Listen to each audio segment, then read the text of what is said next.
In today's episode of Cardano Daily, we're going to be going over why Cardano is number frickin' one in cryptocurrency land. Now, if we're looking from a market cap point of view, the charts aren't going to reflect that Cardano's number one. But in today's video, I want to talk about why I think Cardano could be going for number one, and maybe if it's not even in terms of market cap, is just number one in my heart. So I want to tell you guys why I think this and why I value Cardano so much as an investor and as someone who's interested in cryptocurrency. First things first though, if you guys aren't staking your Cardano ADA, something that's really easy to do on the Cardano blockchain that most other blockchains, it's not easy to do. You can earn passive ADA on your ADA with the Jack stake pool. Link in the video on how to do that too. Now, another announcement before we get too far in this video is that there's NFTs on Cardano. And this kind of segues into the fact that I have my own NFT projects that's dropping tomorrow. But more importantly, NFTs on Cardano are a big part of that reason why I think we're going to be number one. The fees on Cardano are almost nothing, okay? Almost nothing. And right now, Cardano is in the number 2 spot for transaction volume. Here's Cardano on the left. Maybe I can zoom in a bit and show you guys better. Here's Cardano, and we scroll over. Transaction volume, right? Cardano second, 25 billion in the past 24 hours, right? And let's go to the fees, okay? So we have the fees, 20 billion, 60,000. 60,000. Compare that with Ethereum is 72 million. And now keep in mind, this is a bit inflated. It's because of the fact that Cardano is a UTXO model platform, or rather an extended UTXO model platform. Every transaction kind of links to another transaction. So this is a bit kind of off-putting, but it does go to show that Cardano fees are so much less. And that is one of the reasons why I think if people disregard that, fees, all right? Whether you're minting an NFT on Cardano or Ethereum, you're going to have to go through a minting platform or something, and there's going to be fees. But on Cardano, the fees are about, your average transaction fee, 0.17 ADA. And you go over to Ethereum, your transaction fee will equate to at least $100+ in Ethereum, right? It is crazy. And that's just at the good times. Sometimes you can see $200, $300, $400, $500, $600 fees, where on Cardano, you don't have that. You have fees that adjust, and you have fees that can be voted on to be made less as the price appreciates in Cardano land. Aside from fees, I want to talk about decentralization. And a lot of these things that I'm talking about on the channel today are things I talk about every day. So be sure to subscribe so you can be reminded why Cardano is so awesome. But Cardano is very decentralized, probably the most decentralized in all of crypto land, maybe next to Bitcoin, but Bitcoin has some other issues which we're not going to talk about in today's video.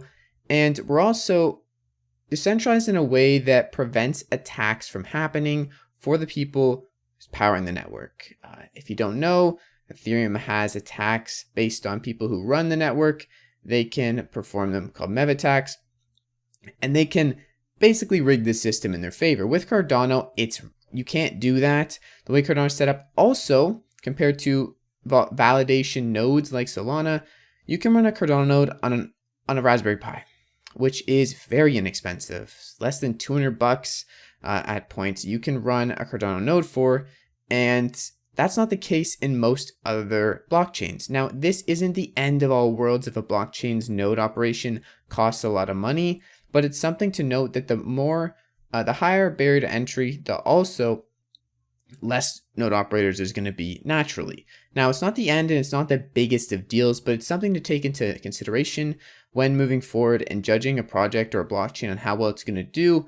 As Army of Spies made a video on this, talking about Cardano's True North Star, which I'll link down in the description. It's an amazing video. I think everyone should watch it.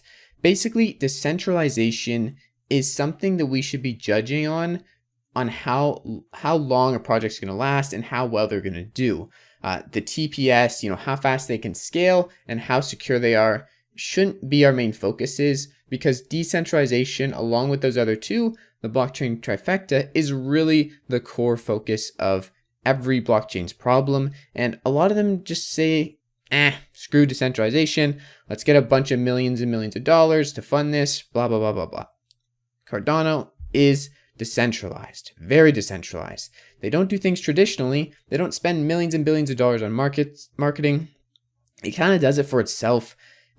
And the power of that, the power of the decentralized community is huge. And not only is it decentralized and it's a community and people are active in it, but there is a growing community. This community has been growing like crazy because people are realizing, people like me, people like you can come into the space and you can build on Cardano. You can do things on the network and no, you don't have to ask anyone. And it's fun and so many good people here. And there's also underlying tech that is Cardano that makes it all possible. And it's not no horsing around technology. It's thought out, methodical, research based. And it's also not forgetting about decentralization, because many other blockchains that have came and gone forgot about decentralization, and soon enough, they were forgotten about.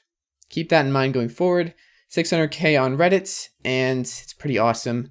But yeah, that is essentially why I think Cardano is number one. They didn't skimp on decentralization. They have tons of node operators running around the globe. Proof of stake is amazing. And also the fees are super, super cheap. And all those fees that are generated go back into the network to fund people building on Cardano through a voting system called Catalyst.